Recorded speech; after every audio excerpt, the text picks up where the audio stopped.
आज हम लोग सीखेंगे वुड का प्रयोग करके क्या क्या करना, बहुत सारी चीज। जैसे में किसी को विश करना, विश मतलब इच्छा, अपनी इच्छा को प्रकट करना या यस यस ऑफ। देखिए मान लीजिए आपकी जो इच्छा, अपनी इच्छा को बताना चाहते हो, वुड का प्रयोग करके उसको बता सकते हैं। उसके बाद ऑफर है, ऑफर मतलब किसी को प्रस्ताव देना, यानी कि किसी को हेल्प के सेंस में, ठीक है। और इनविटेशन मतलब जानते ही, इनविटेशन मतलब क्या होता है, आमंत्रण, आमंत्रित करना, ठीक है। तो अगर किसी को आपको आमंत्रित भी करना होगा, बुलाना होगा, उसमें हम क्या करेंगे, वुड का प्रयोग करेंगे, ठीक है। उसके बाद हमारा प्रेफरेंस। प्रेफरेंस मतलब होता है कि यहाँ पे एक चॉइस की बात होती है, ठीक है ना। मतलब कि अगर आप मान लीजिए कुछ काम करके फिर दूसरा कोई काम नहीं करना चाहते हैं। और अगला हमारा जो है वो हमारा चॉइस। चॉइस मतलब इच्छा। चॉइस मतलब क्या होता है, जब कभी आपको हाँ अपनी इच्छा, मतलब आपकी जो इच्छा है, जो करने का मन करता है, तो आप वहां पे क्या कर सकते हैं, इसका प्रयोग कर सकते हैं। अरे बात समझ में। तो चॉइस का मतलब क्या होता है, चुनाव करना। जैसे मैं कुछ एग्जांपल्स लिखे, देखिए स्ट्रक्चर हमारा सेम रहेगा, जो स्ट्रक्चर हम पहले भी लिखवा चुके हैं वही स्ट्रक्चर रहेगा। जैसे मान लीजिए कुछ एग्जांपल लिखे, मैं कुछ कहना चाहूंगा, तो ये मैं कुछ कहना चाहूंगा, ये क्या है, आपकी विश है, आपकी इच्छा है, आप कुछ कहना चाहते हैं, क्या बोलेंगे, I would say something. No, I would like to say something. Yes, I would like to say something, I would like to say something. ये आप क्या कर रहे हैं, अपनी इच्छा को एक्सप्रेस कर रहे हैं, ठीक है ना। ये आपकी इच्छा है, कुछ कहना चाहते हैं। अब आपको कहना है मैं कुछ खाना चाहूंगा, ये भी क्या है, आपकी इच्छा है। मैं कुछ बोलना चाहूंगा, तो क्या होगा, I would like to say something, यही लिखेंगे क्या, ये कहना है, बोलना यही है। अब आप कह रहे हैं मैं कुछ लिखना चाहूंगा, तो I would like to write something, तो भी आपकी क्या है, इच्छा है, ठीक है ना। अब दूसरा देखिए क्या लिखे हैं, दूसरा हमारा होगा यहाँ पे ऑफर होगा कि इनविटेशन होगा, आप लोग मुझे बताइएगा। अब मैं अनूप को इस अच्छे अवसर पर कुछ बोलने के लिए बुलाना चाहूंगा, ये ऑफर है कि इनविटेशन, बताइए क्या बात कर रहे हैं, ये इनवाइट कर रहे हैं ना किसी को, आप लोग भी ना क्या है, क्या है, देख लो, सही है, सही है ना। तो आप कह रहे हैं अब मैं अनूप को इस अच्छे अवसर पर बुलाना चाहूंगा, बस बोलने की बुलाना चाहूंगा, बस बुलाना चाहूंगा, क्या है, बोलने के। जैसे मान लीजिए कि 15 अगस्त होता है, 26 जनवरी होता है, किसी स्पेशल ओकेजन पे जब भी आपको स्टेज पर आप क्या होते हैं, वहां पे स्पीकर होते हैं, ठीक है ना। और आप किसी को इनवाइट करना होता है, तो आप ऐसे ही इनवाइट करेंगे, ठीक है। तो आप कह रहे हैं कि अब मैं यहाँ पर जरूरी थोड़ा अनूप रहेगा, तो अनूप को बुलाएंगे, कोई भी वहां पर नाम हो सकता है, उसे छोड़ दीजिए, सही से रखिए। अब मैं अनूप को इस अच्छे अवसर पर कुछ बोलने की बुलाना चाहता, क्या हो जाएगा, नाउ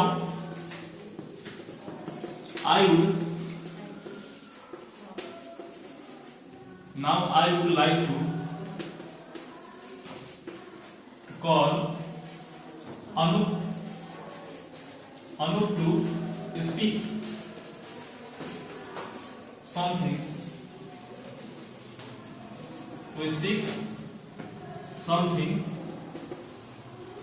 on this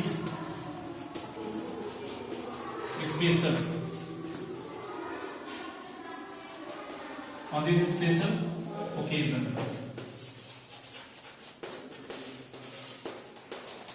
ठीक है। कैसे बोलेंगे, अब मान लीजिए अभी 26 जनवरी आ रहा है कि नहीं आ रहा, तो वहां पे कोई ना कोई वहां पे तो जाता ही है इनवाइट करने के लिए स्पीकर बनकर, और सबके 1 by 1 नाम लेके बुलाते हैं। तो अगर आपको किसी को बुलाना रहेगा ना, तो मैं कौन लिख के देता है आप लोगों को बताने के लिए, वो टीचर में वही बोलते हैं, तरबियत सर बोलते हैं, हिंदी में कि इंग्लिश में, हिंदी में। तो इस बार हिंदी में होगा कि इंग्लिश में होगा, इंग्लिश, इस बार इंग्लिश में होगा, ठीक है। और जरूरी थोड़ी कि इस बार सर ही करेंगे, क्या पता कि इस बार स्टूडेंट ही करें। तो जब मैं हो सके कि मैं मुझे अगर लिख के आपको देना पड़े, तो जब लिख के दूंगा, तो वो ऐसे ही आपको बुलाना रहेगा, ठीक है ना। क्योंकि यही नियम है, जब कभी आप किसी को बुलाना चाहते हैं, तो आपको क्या करना पड़ेगा, वुड लाइक का यूज करके क्या करेंगे, किसी को भी बुलाएंगे, आमंत्रित करेंगे। मान लीजिए जरूरी नहीं है कि स्टेज पे ही बुलाने के लिए इसका यूज करेंगे, आप किसी को अपने घर पे भी इनवाइट करने के लिए क्या कर सकते हैं, इसका प्रयोग कर सकते हैं। विदाई समारोह में तो स्टूडेंट ही बोलते हैं।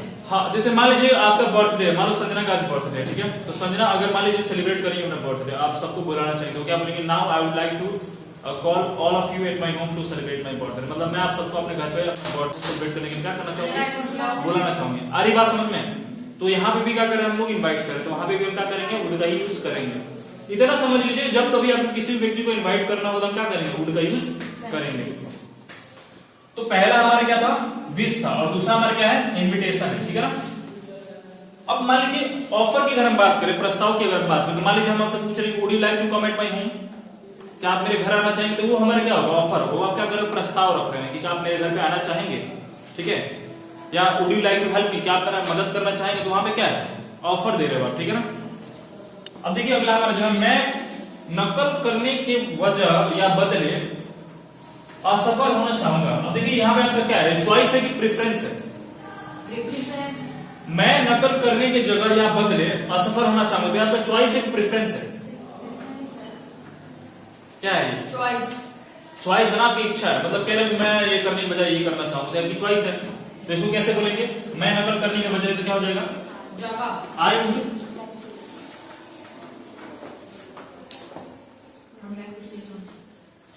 देखिए कह रहे हैं मैं नकल करने के बजाय, तो क्या होता है आई would rather,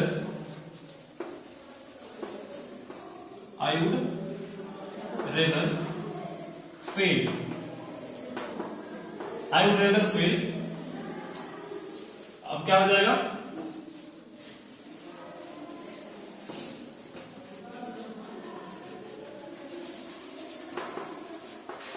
instead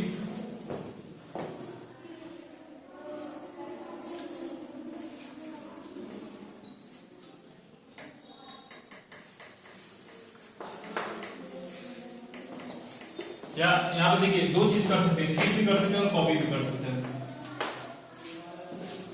I would rather fail instead cheat और कॉपी, ठीक है। अब यहाँ पे देखिए जो लास्ट सेंटेंस हमारा होगा वह भीख मांगने की जगह मरना चाहेगा, ठीक है। तो क्या हो जाएगा he would rather, he would rather die instead, क्या हो जाएगा बेग। भीख मांगना का क्या होता है बेग होता है ना, नोट करिए इसको।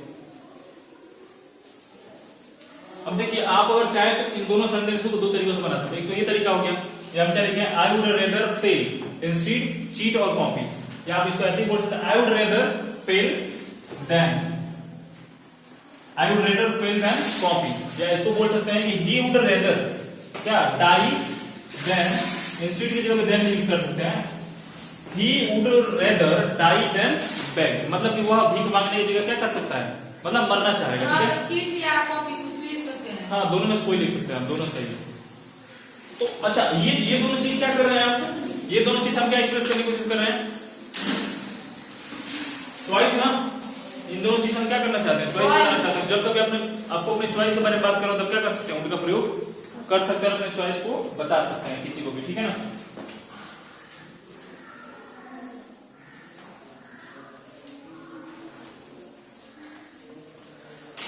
देखिए एक और चीज हम बताना चाहते हैं, ये जो प्रेफरेंस होता है ना, प्रेफरेंस या चॉइस, इन दोनों का मतलब क्या होता है सेम ही होता है, समझ में आ रहा है। प्रेफरेंस मतलब होता है चुनाव और चॉइस मतलब होता है इच्छा, मतलब चुनाव और इच्छा दोनों का मतलब एक ही होता है। अब मान लीजिए आपको दो आदमी को वोट करना है और आपकी इच्छा है कि आप ए और बी दो लोग इलेक्शन में उठे हैं, ठीक है, और आपको ए को क्या करना है वोट करना है, तो चॉइस हो जाएगा नहीं, वो भी आपका प्रेफरेंस होगा, क्योंकि आपने उस चीज को चुना है। तो चुनना और इच्छा दोनों एक ही चीज होता है। आ रही बात समझ में। जैसे मान लीजिए आज आपके घर में दो प्रकार की सब्जियां बनी है, एक बनी है मटर की सब्जी और एक बनी है भिंडी की सब्जी, ठीक है। तो आपका मन कर रहा है क्या करने के लिए मटर की सब्जी खाने के लिए, तो आपने वो चुनाव कर लिया और आपकी इच्छा भी वही है कि आप वो खाओगे, तो दोनों का मतलब तो एक ही हुआ। तो यहाँ पे प्रेफरेंस और चॉइस दोनों का इक्वली मीन आता है, ठीक है ना। वो क्या आता है इच्छा आता है, ठीक है। चुनाव और इच्छा दोनों का मतलब क्या होता है सेम होता है। तो इसमें किसी को कोई डाउट नो सर। बस इतना जान लीजिएगा, किसी को भी आपको इनवाइट करना होगा या अपनी इच्छा को प्रकट करना होगा या अपने चॉइस के बारे में अगर बात करना होगा तो हम क्या करेंगे हमेशा किसका प्रयोग करेंगे वुड का ही प्रयोग करेंगे। किसी कोई डाउट किसी को भी नोट करिए।